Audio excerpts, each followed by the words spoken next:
औज़ुबिल्लाहिमिनश्शैतानिर्रजीम बिस्मिल्लाहिर्रहमानिर्रहीम अल्लाहुम्मा सल्लि अला मुहम्मदिन व आलि मुहम्मद अल्हम्दुलिल्लाहि रब्बिल आलमीन माशाअल्लाह ला हौला वला कुव्वता इल्ला बिल्लाहिल अलिय्यिल अज़ीम रब्बि इश्रह ली सदरी व यस्सिर ली अमरी वहलुल उक़दतम मिन लिसानी यफ़क़हू क़ौली। अल्लाहुम्मा कुन लि वलिय्यकल हुज्जत इब्निल हसन सलवातुका अला आबाए फ़ी हाज़िहि सात व फ़ी कुल्लि सात वलियम व हाफ़िज़म व क़ाइदम व नासिरम व दलीलम व इना हत्ता तुस्किनहु अर्ज़का तो व तुमत्तिअहु फ़ीहा तबीला। अल्लाहुम्मा सल्लि अला मुहम्मदिन व आलि मुहम्मद। कोई ज़ब्त दे न जलाल दे हमें, बस तू इतना कमाल दे, हमें अपनी राह पे डाल दे कि ज़माना हमारी मिसाल दे। तेरी रहमतों का नज़ूल हो हमें मेहनतों का सिला मिले, तेरी रहमतों का नज़ूल हो हमें मेहनतों का सिला मिले। हमें मालो ज़र की हिवस नहीं, हमें मालो ज़र की हिवस नहीं, हमें बस तू इतना कमाल। हमें मालो ज़र की हिवस नहीं, हमें बस तू रिज़्क़ हलाल दे। तेरी बारगाह में ए खुदा हमारी रोज़ो शब है यही दुआ, तेरी बारगाह में ए खुदा हमारी रोज़ो शब है यही दुआ। तू रहीम है तू करीम है, हमें मुश्किलों से निकाल दे। इस दुआ के साथ अपनी बात का आगाज़ करती हूँ कि रूहानियत क्या है। रूहानियत जो है वो रूहानियत जो कि हमें रब्बे कायनात से मिला दे। आँखों में आया हुआ आंसू, हमारी दिल में मचलती हुई तबीयत, और कुरान करीम में इरशाद रब्बुल इज़्ज़त है, परवरदिगार इरशाद फरमाता है कि ये इंसान को क्या हो गया है, इंसान को क्या हो गया है, ये ज़मीन पर अकड़ के चलता है, भूल गया कि ये जो है किस उछलते हुए नापाक उछलते हुए पानी से पैदा किया गया है। तो यहाँ पर जो है बताने का मकसद, कहने का मकसद इंसान को जो है इंसान को जो है ताने देना नहीं है, बल्कि ये रूहानियत की ज़बान में, मकसद रूहानियत की ज़बान में जो है एक पॉजिटिव पहलू की तरफ बात याद दिलाना, पहलू एक मुस्बत पहलू की तरफ याद दिलाया जा रहा है कि परवरदिगार कहता है कि इंसान अपनी जो है भूल गए कि उसको एक जो है जिस कतरे से पैदा हुआ है, जब ये अकड़ कर चलता है तो फ़िरौन बन जाता है। तो जब अकड़ के चलता है तो फ़िरौन बन जाता है, रब बन जाता है। तो हमें बात करने का मकसद कि हमें उस अंदाज से ज़िंदगी अपनी गुजारनी चाहिए, उस अंदाज से हम अपनी ज़िंदगी को लेकर चलें कि हमें हमारी जो ज़िंदगी है, हमारे असूल ऐसे हों कि हम आदाब ज़िंदगी सीखें, वो आदाब ज़िंदगी सीखें जो बुज़ुर्गान दीन ने, उलमा कराम ने, हमारे आइम्मा मासूमीन ने और मोहम्मद व आले मोहम्मद ने जो है तालीम दिए हैं, ताकि हर अमल जो है हमारा इबादत इलाही में शुमार हो। और कोई इतना मुश्किल नहीं है, बहुत आसान तरीक़ाकार है, बहुत ही आसान वेज़ हैं। इंशाअल्लाह ताला जैसे जैसे मैं बताऊंगी आपको ख़ुद भी महसूस होगा, आसानियाँ पैदा होंगी। जैसे कि घर के आदाब अगर मैं बताऊं कि घर किस तरह होना चाहिए, और उसके हवाले से भी बहुत सी मासूमीन ने जो है हमारे लिए बहुत सी अहादीस बताई हैं कि घर के अफराद कैसे होने चाहिए, घर जो है किस अंदाज का बना होना चाहिए। तो परवरदिगार आलम ने हमारे लिए जो है मासूमीन के ज़रिए से, आइम्मा मासूमीन के ज़रिए से, उलमा कराम के ज़रिए से हमारे लिए जो है रहनुमाई, हर दौर में हमें रहनुमाई फराहम की है।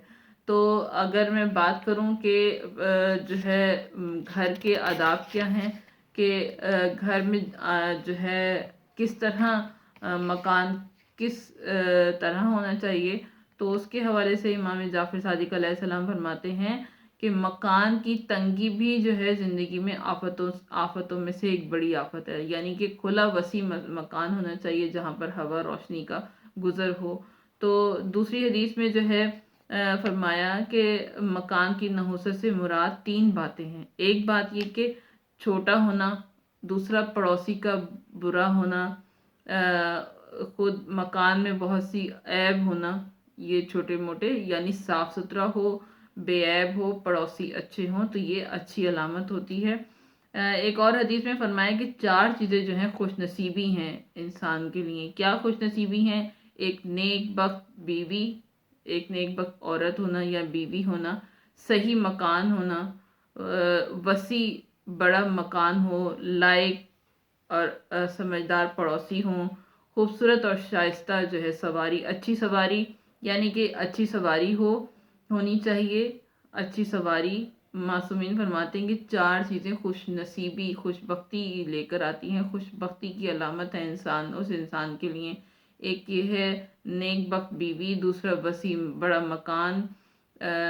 وسیع میں بہت بڑا مکان سے مراد 10-20 مرلے کا مکان نہیں ہے، صاف ستھرا اور بڑا مکان کھلا ہو، اچھے پڑوسی، اور جو ہے خوبصورت شائستہ جو ہے اچھی جو ہے سواری. یہ جو ہے یہ نیک بختی کی، خوش بختی کی علامت میں شمار ہے. اور 4 چیزیں جو ہیں، یہی 4 چیزیں جو ہیں بد بختی کی دلیل ہیں. یعنی کہ بد عورت، تنگ مکان، نامعقول قسم کے پڑوسی، اور جو ہے بری سواری، نالائق سواری جسے کہتے ہیں. تو یہ جو ہے ہمارے معصومین نے اس سے ہمیں اپنی زندگی گزارنے کے لیے ہمیں کن کن چیزوں پر، یعنی کہ نیک بخت عورت ہونی چاہیے، سواری اچھی رکھیں، اور جو ہے پڑوسی کوشش کریں ہمارے اچھے ہونے چاہیے جہاں پر بھی مکان آپ لیں. تو دوسری بات یہ کہ کسی ایک شخص نے معصومین سے امام جعفر صادق علیہ السلام کے پاس آیا اور کہا کہ مولا میرے بچوں کو جو ہے جنات جو ہے وہ تنگ کرتے ہیں. تو امام جعفر صادق علیہ السلام نے پوچھا کہ تمہارا مکان کی جو دیوار ہے وہ کتنی وسیع ہے، کہ کتنی اونچی ہے؟ تو اس نے کہا 10 ہاتھ کے برابر ہے. تو معصومین دیکھیں کتنا خوبصورت انہوں نے ہمیں جواب دیا، ہمیں جو ہے ہمارے لیے آسانی پیدا کی، اور اس کا جواب بھی دیا اور اس کا حل بھی وہیں پر بتا دیا. انہوں نے کہا کہ اگر 10، یعنی کہ انہوں نے بتایا کہ اونچا گھر نہیں ہونا چاہیے. کمرے کی جو پیمائش ہے وہ اس دور کے حساب سے اور آج کے دور کے حساب سے انہوں نے ہمیں بتا دی اندازاً کتنی ہونی چاہیے. تو انہوں نے کہا کہ اس نے کہا کہ کتنے ہاتھ اونچی ہے؟ تو اس نے کہا کہ 10 ہاتھ اونچی دیواریں ہیں کمرے کی، مکان کی. تو مولا امام جعفر صادق علیہ السلام نے کہا کہ جو ہے اگر 8 ہاتھ اونچی اور 10 ہاتھ، 8 ہاتھ سے اور 10 ہاتھ کے دوران جو جگہ ہے وہاں پر جو ہے آیت الکرسی لکھ کے چاروں دیواروں پر لٹکا دو، یا پھر لکھ کے رکھ دو چاروں دیواروں پر، تو تمہارے جو بچوں کو جو ہے جنات تنگ نہیں کریں. کیونکہ جہاں پر 8 ہاتھ سے اونچی دیواریں ہوتی ہیں وہاں پر جنات جو ہے بسیرا کر لیا کرتے ہیں. تو یہ ساری آداب جو ہیں ہمارے زندگی میں جو ہے معصومین ہم تک پہنچاتے ہیں، اور ان کی تعلیمات بہت خوبصورت ہیں. تو اس دعا کے ساتھ کہ پروردگار عالم ہمیں دنیا اور آخرت کی تمام خوشیاں نصیب فرمائے، اور ہمیں ان کے راستے پر، محمد و آل محمد کے راستے پر، بتائے ہوئے راستے پر چلنے کی ہمیں توفیق عطا فرمائے، تاکہ ہماری زندگیاں جو ہیں آسان ہوں، مشکلات ہماری ریزالو ہوں. تو اس دعا کے ساتھ کہ پروردگار عالم جو ہے ہماری دنیا اور آخرت کی ہماری تمام جائز سری حاجات پہ قبولیت کی مہر لگائے، اور جناب سیدہ کی پاک چادر کے صدقے میں ہماری تمام جائز سری حاجات جو ہیں وہ قبول کرے، اور ہمیں اپنے جو ہے وقت کے امام سے متصل کر دے. اس دعا کے ساتھ نیکسٹ ویڈیو تک کے لیے اجازت دیجیے گا. اللہ حافظ.